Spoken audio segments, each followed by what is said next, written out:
It was good to be back out here again and get started. It was a good feeling. It felt like they picked up right where we left off in San Antonio, and obviously some changes, some guys that aren't here, some new faces. But in terms of the energy and the effort and the focus, I thought it was a good start for us. Certainly, we'll continue to get better. I'll address a couple of personnel things with you first. Devin Lucian is no longer with the football program.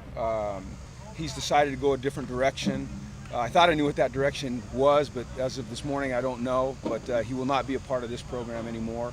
Ahmad Harris wasn't out here today. He's got an off-the-field issue that he's trying to take care of, and hopefully he'll be back out here soon, but I don't have anything definitive on that. I'll talk about these four new kids. Zach Bateman, who hadn't been on the field with us before. I thought, he's a big, good-looking kid, moved around well. It's just going to take him a little bit of time to get up to speed. Josh Rosen was out here, got some throws. The way we're going to rotate our quarterbacks through the first couple weeks of spring, we're going to focus on 2 a day, getting the majority of the reps so that they can really get a concentrated group of plays. Today was not one of Josh's days. Josh Woods, he came in Sunday night, checked into the dorms, was out on the field yesterday morning at 6 o'clock for a run. But I think he'll adapt. He's a very, very smart young man, and I thought he moved well out there today. And then Nate Metters was the other new face. And, I don't want to be the instant evaluator, but I like the way he moves his body, and it doesn't seem too big for him, really, for any of those freshmen. So that's exciting. We have a couple position changes. Colby Seibert is going to play tight end for us. He's slimmed down. It's a position that he's played in the past. It's something he expressed an interest in doing, and we're going to give him a look there. You want to get a guy like that on the field. I mean, he's just a kid that really wants to contribute to this team, and that might be a place where he can do it. I thought for one practice he looked good. We moved Dwight Williams from linebacker back to safety. Hard to tell how he did today. I know he flashed a couple times in one-on-one. I saw him make plays on the ball, so we'll see how he progresses there. Watching him in the individual drills and his footwork, I think that he's probably got the movement skills to be able to do some things for us there. So I'm glad we're able to find a place for him, and I think it fits his body type and where he's at physically better right now. And then Miles Jack, we're going to work him this spring some at inside linebacker, what we call the jack position, as well as a little bit of outside. But we play so much nickel defense, and he plays inside and nickel, that it's really an easy adjustment for him to go to that spot and play. So we'll see how he looks there. It gets him in the middle of the field where we can utilize his speed and things like that. If there was a disadvantage, some of the things that he does on the outside puts him in man-to-man coverage situations, and he's a little less involved with that when he's in the middle of the defense. Some injury things. Stephen Manfro was out here, went through all the individual and the pat and go and looked good. I didn't really notice a limp. It was great to see him back out here. I think he's really working hard and doing well. Randall, as you saw, participated in a red jersey. He's coming off both shoulders. He was granted an extra year of eligibility, which is great. The thing with Randall is to just keep the reins on him so he doesn't go too hard. But having him in the red jersey should help, and I've just got to continually remind him to be careful and take care of business that way.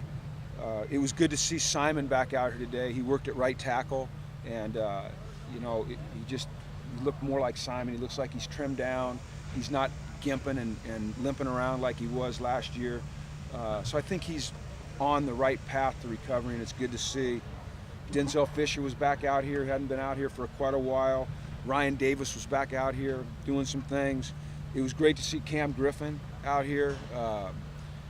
He probably did more than I thought he was going to be able to do, and I kept checking with our athletic trainer, Ant, and said he was good to go, and looks, once again, one practice, you can't tell the whole story, but he looks athletic and physical, so that's a good thing. I told Austin Roberts in warm-ups, I said, I've never ever seen you on this field moving, because he got hurt during the summer stuff, so I'd never seen him do anything on this field, and he went through the individual, he went through the pat and go, and he moved well. Now he's carrying that brace around, so there's a little bit of a limp, but he looked good. And then Darren Andrews was back out here. The two guys that did some things, but not a lot, Kenny Orgioki, he worked on the side with Coach Alosi, and then you probably saw the big green cast on Eli Anku's wrist. He asked me if I could come over here and tell you that he hurt his wrist punching a moose. So he hurt his hand punching a moose. No, he has a little a fracture in his navicular. It's been there for a while. It's real painful. Those things heal very slowly, so we're putting him in a cast. He went through all the individual stuff, but when it comes to the contact stuff, we're just going to have to be careful how we progress him. Caleb did some work. By the end of this week, going into next week, he should be full speed. So he's coming along well. So those are the injury updates. And then you probably saw Robert Thomas was out here. Robert's re-enrolled at UCLA to get his degree, which I think is fantastic. Was a great player here, had a great NFL career, had expressed an interest to me in January when I went down to Oceanside to the school where he was working and coming back. So he re-enrolled in UCLA. He's going to get his degree and he's going to work with us. And it's great to have a guy of his caliber out here. Labrado is out here going to work a little bit with the defensive backs. And then Ian Tobler, who medically retired and kind of stayed away from football for a while, has just expressed an interest in getting back out and getting involved. So he was back out here as well. So we're off and running. And that's about it from my end. So fire away. Is there a timeline on when Clem might be back? You know, I'm not allowed to talk about the review process. It is what it is, and until he's able to come back, you know, we're just going to, as a staff, coach those guys up and get them going. But other than that, I really can't comment on that process. You talked a little bit about. Go ahead. I'm sorry. Is Blake handling that duties for the spring? You know, a lot of Blake, Dave Marsh, Noel, KP. You know, it's a conglomeration of guys that are doing it either on the field or in the meeting room. Feel comfortable with whoever's doing it. I mean, it's a good staff, and we'll have it covered. Coach Moore, you talked a little bit about the quarterbacks in the 2 days. What do you want to accomplish? What's your goal in seeing these quarterbacks in spring? Just want to see progress. You know, I don't believe, as we stand here day one, that we'll come out of spring with a clear feeling of who is going to be the guy or what the pecking order is. I just like to see them all improve and compete on a daily basis. And gain confidence in themselves and watch their teammates and coaches gain confidence in them. You know, obviously Jerry has the edge right now. He's the guy that's played. You know, when you go into a game like he did at Texas and help your team win, not only does that build internal confidence, but your teammates have confidence in you. But I think, you know, just seeing them make progress and set themselves up to go into camp at San Bernardino and really establish who the guy is what we're looking for. What was your first impression of just seeing Josh Rosen the first time on this field? You know, it was hard for me just to focus in on him. I watched kind of the one-on-one, and he didn't seem overwhelmed, which is a good thing. I think part of that is the fact that he's been here since, you know, winter quarter, so he's been with these guys. He's been in the weight room. He's been on the field throwing with them, so he's got some familiarity. But, you know, the last time I saw him play was that Corona Centennial game. So he looks kind of the same. You know, the ball comes out of his hand nicely, and like I said, it doesn't seem too big for him. So I think that's a good sign on his first day. What would you say Josh's biggest challenge is through the spring, especially? You know, it might just be managing expectations, whether it's his expectations or a staff's expectations or our fans' expectations. You know, realizing that he's really right now supposed to be in high school still. He's out here competing with, you know, some really good players against some really good players. So I think that'll be a challenge. I think he's the type of young man, though, that can handle it. You know, he's pretty well equipped. He's very centered, very grounded, very realistic, and you know, that's one of the things we loved about him when we recruited him. What about physically? How much Bigger? Yeah. Fit? Fit. You know, I think he's about 6'4" and probably between 206 and 210 pounds. You know, he's been with Coach Alosi now for the last several weeks, working in the strength and conditioning program, and so I know his strength has improved, but I don't know his exact weight. He doesn't look little. Yeah. You know, he looks like he fits right in with Jerry and with Ashante and Mike and all those guys. So, you know, I don't want to focus. I mean, I know it's interesting because Josh is the new guy out here, and, Sure. and he comes in, you know, highly acclaimed, but all those guys are right in it, and they're going to fight, and it's going to be great. And one of the things that's interesting is the way they compete with each other but support each other. When you have that type of healthy environment, it's good for everybody, and it's good for your team. Defensively, what is with a coordinator change? What's the goal in spring? I think to establish some of the new concepts that we're introducing,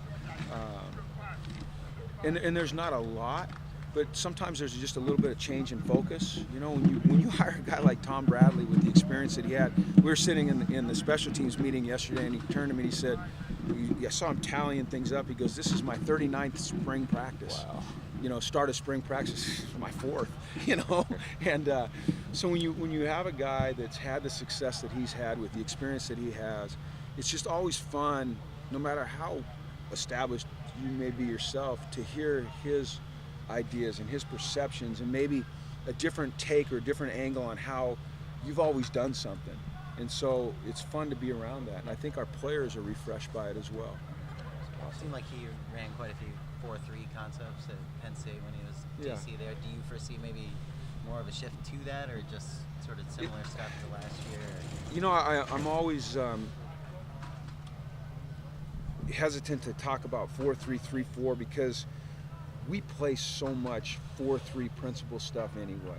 I mean, when you go back and you look at our season and the cut-ups of the season, the majority of the time we were in a 4-man front, whether it be because we were over and under out of our, what we used to call our Okie front, or we were in the nickel front, our 4-man nickel front. We are, you know, a considerable amount of time we're in that structure.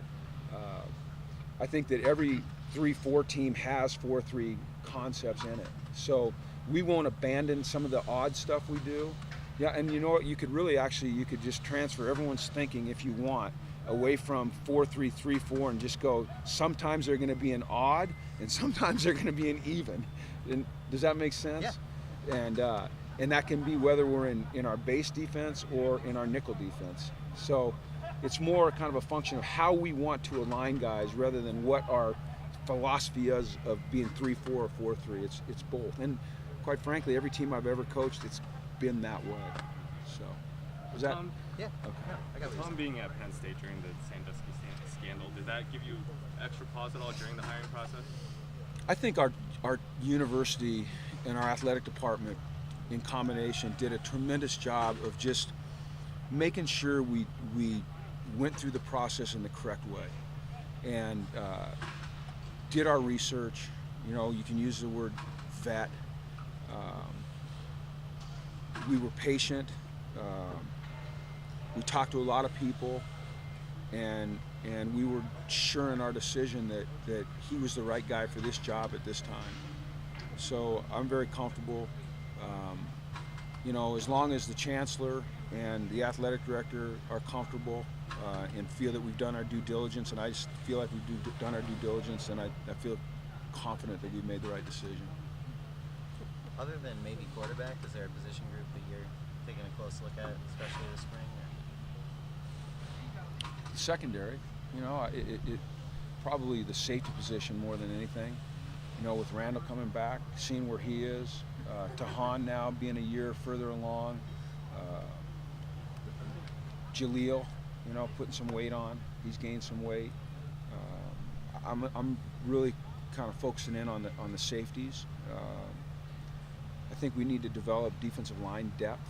And I think you lose a guy like Owa, that's a hell of a player, potentially a first-round pick. We've got some guys that can fill in. I'm excited to watch Tack McKinley. You know, now remember he came in mid-season, so he never really got that isolated, concentrated technique work and fundamental work that you need to really develop. He kind of hit it on the run. It'll be great to see him over the next 14 practices improve.